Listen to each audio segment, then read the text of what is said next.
همین 20 متر واج بویاری دیره. صباح حسن او هولاتیه کو مالاوی لنحیا بامرنه به حسل و کاریگریا لمالاوی هاتیه کرن دکت جه انجام کتنا درونه که کو 20 متران جمالاوی دور بویه او جبلی کاریگریال سرمالاوی هاتیه کرن زوربه رز و باغ نوی صوتیه ساعت 11 و نیو بو اف قیاسه بو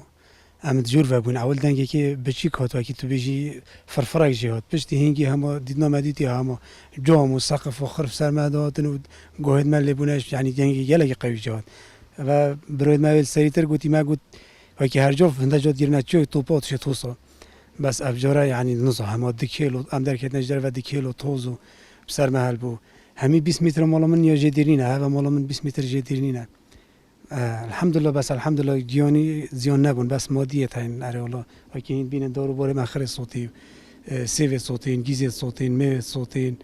و ساجمت تجیف رخو دورت مالت کتین هاولاتیه نزیک جه هاتیه بردمان کرن دبیجن ده دمکی دا امجیلی کار خوی روزانه بوین او بردمانه هاته کرن از بر آوا ویستان خوب با جان معافدان از حدود 8 مترکات 100 مترکات از بیری وری دنای بوم دنگ دو پکه هاتیا من یکم و پشتی هنگه ویژن یا هاتی ویژن دنگ برکه هاتی و یا پاکیش میپدر بنه بیستان یا پاکی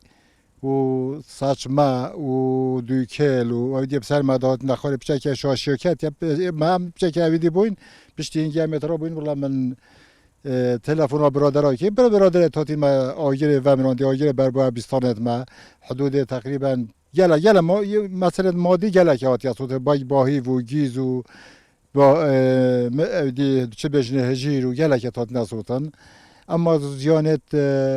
رحی نبوین رحی سلامتن الحمدلله اما مادی گله که بوین پنجرهش کستین و ترسا کامازن یا پیدا بوی افجه هاتیه بردمان کرن دکویت برانبر سربازگاه سپاه ترکیا لفروخانه بامرنه دیراتیا 20 متر جمال هولاتیان نحیا بامرنه هاتا طباران کرن و چنده جی کاریگریه که گلک آمازن سرجان هولاتیان کریه هولاتیان و نحیه دبیجن اگر روش به وی شوی بید نجارین قصد جهن آرام بکین و مالین خو ابجه بهلین دلدر عارف کرسات نیوز ناحیه بامرنه